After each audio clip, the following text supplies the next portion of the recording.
If I'm being totally honest, this is quite an awesome moment. I'm in India, believe it or not, and we're gonna play poker.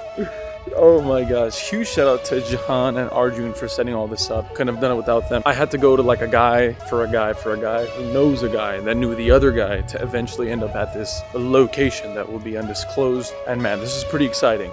We're playing what I think is 1-3-5, so should be a fun time. Let's get in the mix.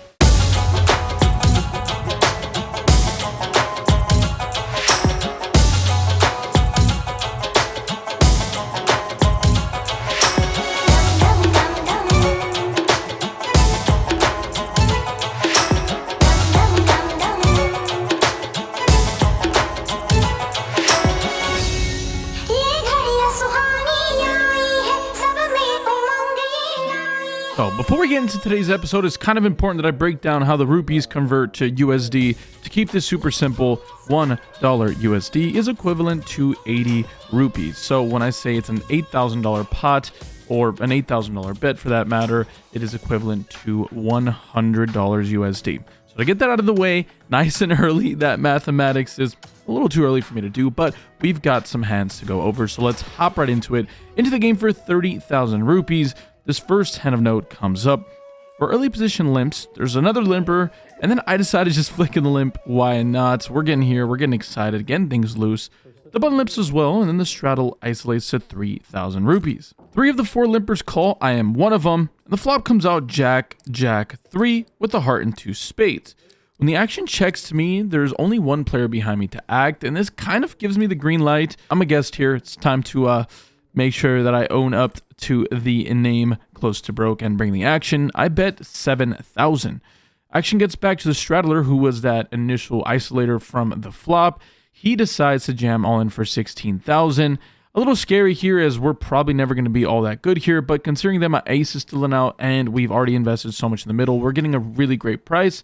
So I flick in the call here, and we are running out this board one time. The turn card is a good one. It seems like it comes the ace of clubs, and the river card is, again, another fairly good one. It comes a jack of clubs. We now improve to a boat by way of the backdoor boat draw. We show the hand pretty quickly, and then the straddler shows ace 6 of spades. Pretty interesting there for sure. Like the fact that he played that, I guess, as a check raise, but honestly, when you flop that big of a hand after isolating pre-flop, probably just to stick it in, you know? I might have honestly folded. So after getting a little wild in that very first hand, things are going to be a little easier in this next one when there are 2 early position limpers. Actions on me here in position from these 2 folks, and I decide to make it 5.1k after looking down at 2 beautiful ladies here. That is a beautiful sight for the sore eyes in this sausage fest of a room. Both limpers end up making the call. We're going off to a flop here that comes out Jack 9-4 with 2 spades and a club. Pretty decent flop for us here, our specific hand. Don't know if it's all that good for my 3-betting or initial isolator, whatever the hell I'm saying. You get what I'm trying to say. The point being, I have a good hand, exploitative play. I'm going to bet a little bit bigger here. All of these draws that my opponent can have, they're just literally never going to fold for any amount, so we're going to go ahead and charge them. I make it 8,000 rupees to go. It's about 100 USD, and unfortunately, after quite a bit of tanking, both opponents end up folding. Maybe one of them had like a 10-9 or even like a pocket 8s type hand. Hard to tell, but I promise you, and you will quickly find out, no one likes folding anything at all in this game. Looking to catapult from the base that we have built so far, things going our way. In this next hand, middle position limps, late position isolates to 3,000 rupees. The big blind calls. I'm in the straddle with ace 9 offsuit. Kind of an easy spot to just pitch it, but once again, maybe feeling myself a bit. I'm in my motherland, of course.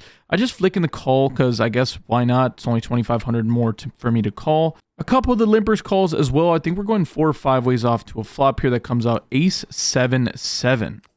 We do flop ourselves 2 pair with a not very good kicker, and when the action checks over to late position, he continues by jamming all in for 10,000 rupees. As you guys can tell, that is less than the size of the pot. SPR is a little wonky here considering how many players called this initial raise from the flop. To my surprise, the big blind calls, and then the action is on me. Well, I've got about 35,000 total. I don't think that the player to my right's ever going to call with anything less than an ace, or at least that's what I thought at this time. But to be quite fair, this player had called an all-in with 2 players to act behind him with queen 10 high. No draw, no nothing. It was a 6 high board. So, you know, it's kind of a tricky little spot here. I think the best thing to do was to fold pre-flop, but now how things have unfolded, I feel like if I'm going to play it, I probably just got to go all in to get that opponent out of the way, or sometimes get him to fold a slightly better hand. So I go all in for 35,000.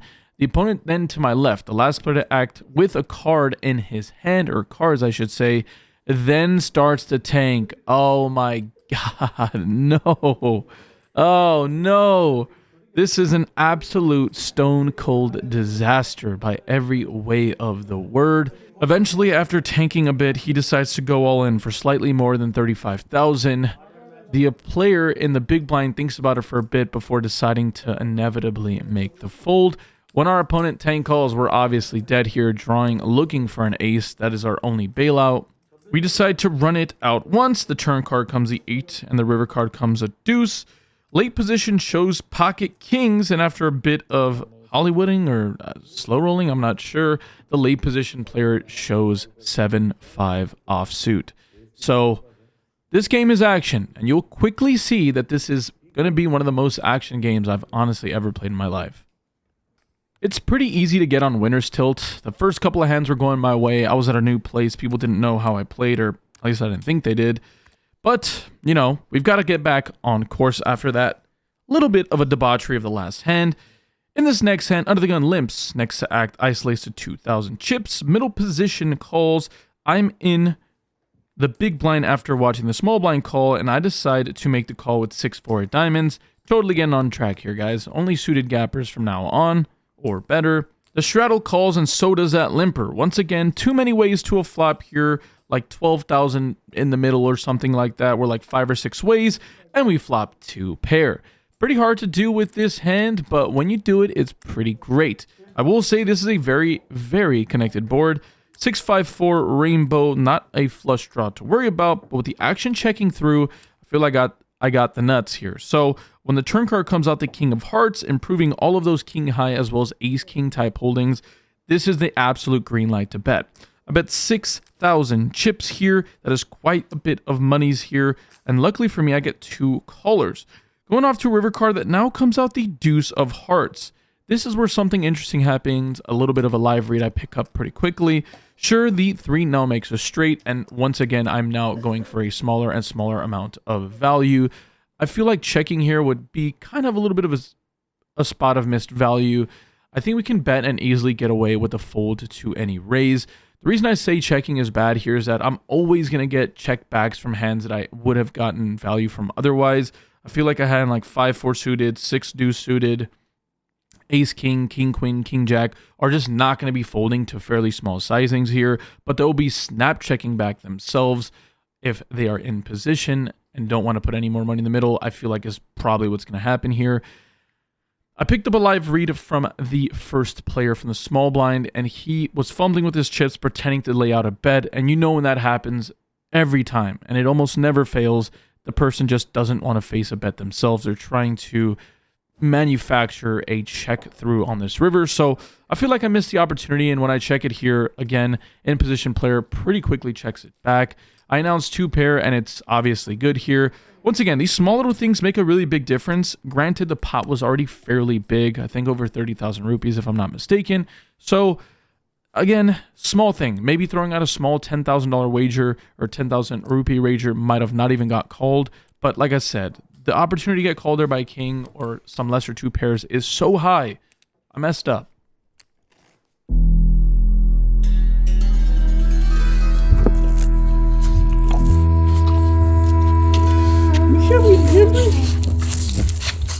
Alrighty, so to talk to you guys a little bit about what the hell's going on, wanted to give you guys a mid-session update to properly describe what I was talking about in the title. I go into it almost too briefly at the end. It was just so absurd and so much was going on, obviously, that I don't think my wits were about me. But, y'all, this shit is crazy. In India, it's very customary, it's very common for poker to be played in home games, obviously, because technically poker in the live sense is illegal. You can only play poker in India in the state of Goa, and technically it's not in Goa. There's some weird water laws where you have to take a boat out to a bigger boat, and it's on water, so there's some kind of weird, I don't know, but that's how the poker is played. The rake. And the reason this game is unbeatable is because the rake is 20%. And you might be like, okay, you know, that's a lot, but 20% uncapped.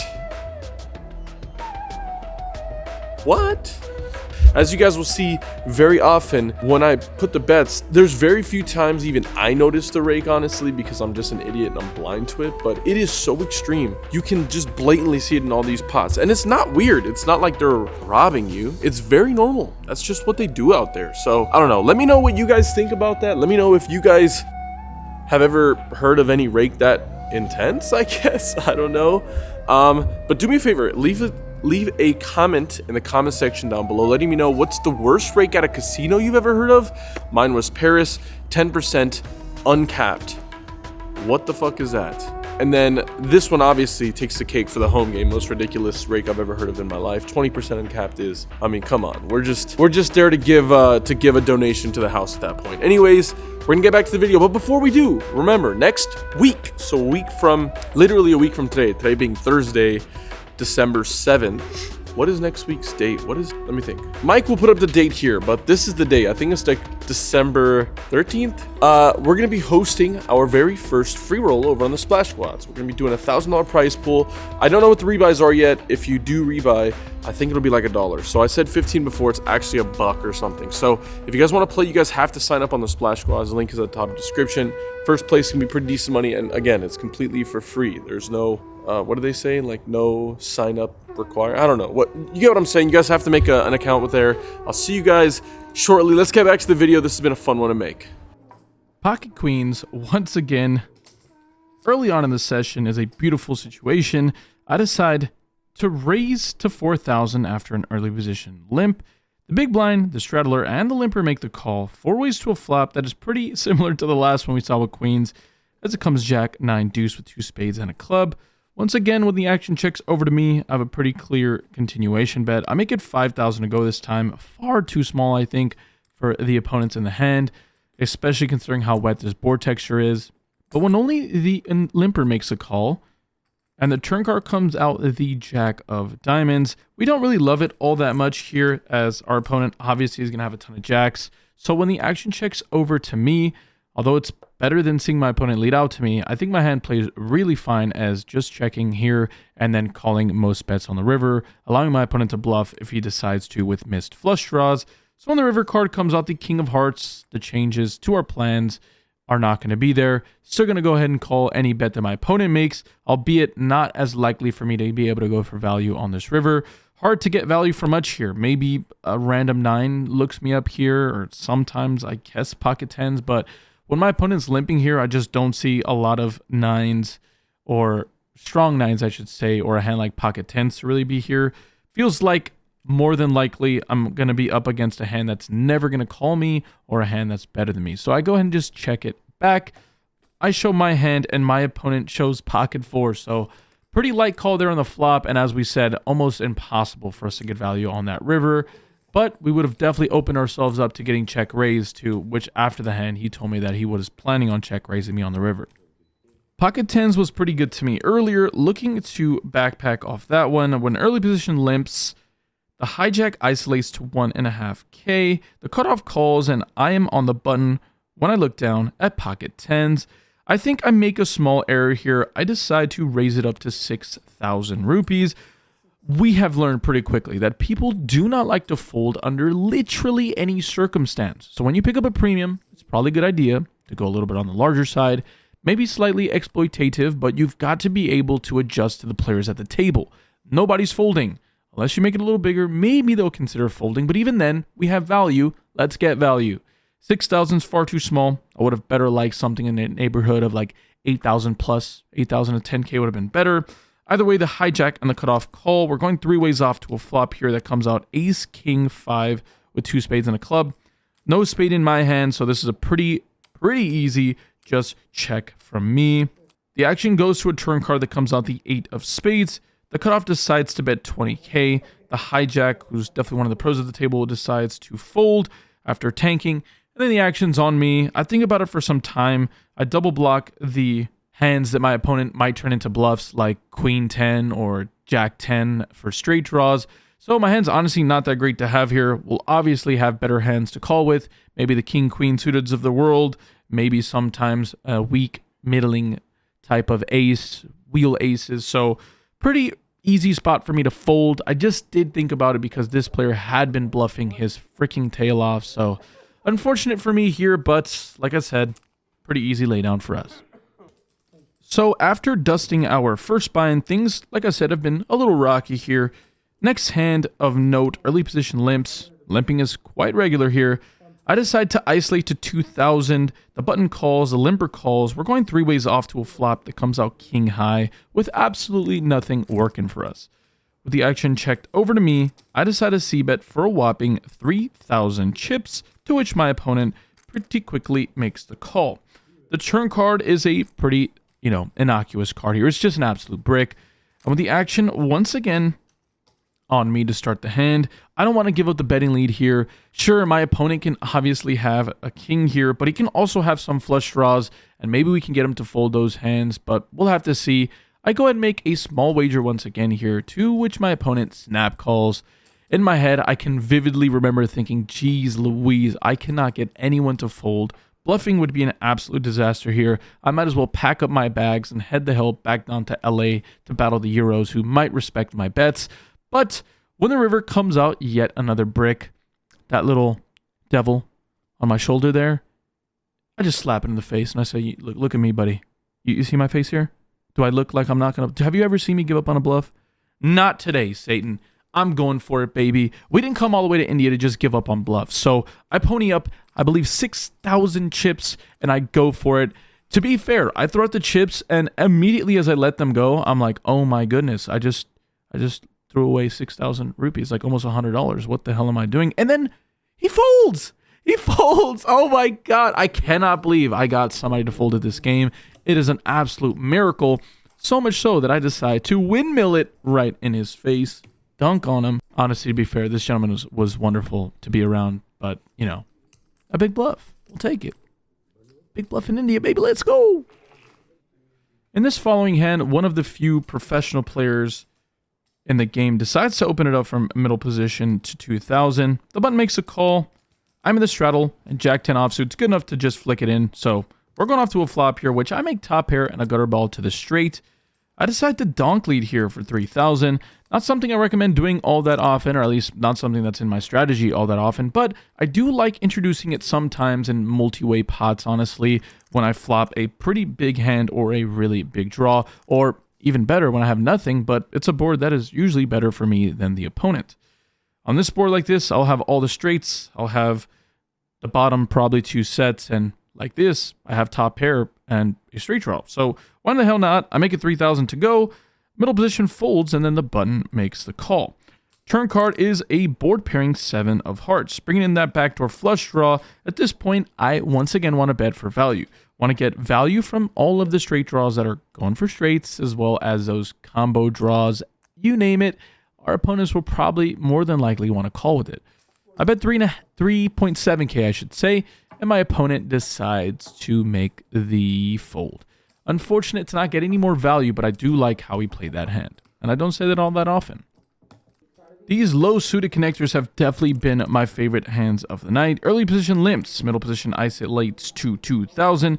I'm in the button with 4-5 of clubs. Why the hell not, baby? I go ahead and make the call, and so does the limper. We're going 3 ways to a flop that comes queen 5-3 rainbow. We do have a backdoor flush draw, as well as a backdoor straight draw and middle pair. This is a pretty good board for us. Initial raiser decides to bet off for $5,000, or rupees, I should say. And both of us decide to make the call. A little bit scary, but oh my goodness. The poker gods have come all the way to India and blessed us with an offsuit 4 of diamonds on the turn, improving us to 2 pair. Sure, some straights come in, and we cannot discount it from any of our opponents here, but 2 pair, baby. Let's go. With the action checked over to me, a little bit unfortunate as we didn't see a continuation from the initial raiser. Maybe they're giving up on the pot, but I just don't care. I've got to put some money in the middle, baby. I decided to bet 12,000, targeting all top pairs and pretty much any pair at this point, honestly, because people just don't like folding pairs for whatever reason in this game. And somehow, some way, both of my opponents end up making the fold. Unfortunate for sure there, as in a spot like this multi-way, how do we not get one of these guys to bite? So this last hand here is unfortunately going to have no video, so you're just going to have to trust me, but it's an important one as it was the last hand of our session. Things are wrapping up here, and at this point, I think we have a pretty reasonable win of, I think, over $200 or $150 USD when this next big hand happens. There are several limps until the late position player makes it 2,000 to go. We make the call from the small blind with ace-10 offsuit with the ace of clubs. The three other people call as well. 5 ways off to this flop that comes out queen 6-5 monotone. We do have the nut flush draw. And when the action checks over to the initial better, or whatever he was, 3-better, whatever the point may be, he decides to throw out a bet for 8,000 rupees. Pretty decent chunk here of my profit, but with a hand this strong, how the hell can I fold? I decide to make the call, and looks like I'll be the only one going to bat. As everyone else folds, the turn card comes out a horrible queen of spades, pairing the board. I have noticed that these opponents have been betting really big on these really, really wet boards with sets. No matter what, they just want to bet huge. They want to de-incentivize you from drawing out here. And so when I check it over to my opponent and he just rips it in for 40,000 rupees, going over the size of the pot here, yeah, I don't think I can ever call here. I love gambling. It's like my middle name at this point, but I just can't do it with this hand. Even being the nut flush draw, we can be drawing absolutely dead, or best case scenario, have like 25% equity or whatever. So I go ahead and make the fold, although it pains me to do it. I have to get up immediately from the table and walk this one off. I literally hate folding. And then my opponent windmills 9-6 offsuit with the 9 of clubs. I mean, good hand, sir. I don't know what else to say, brother. Good hand. I can do this with my eyes closed. It's too easy.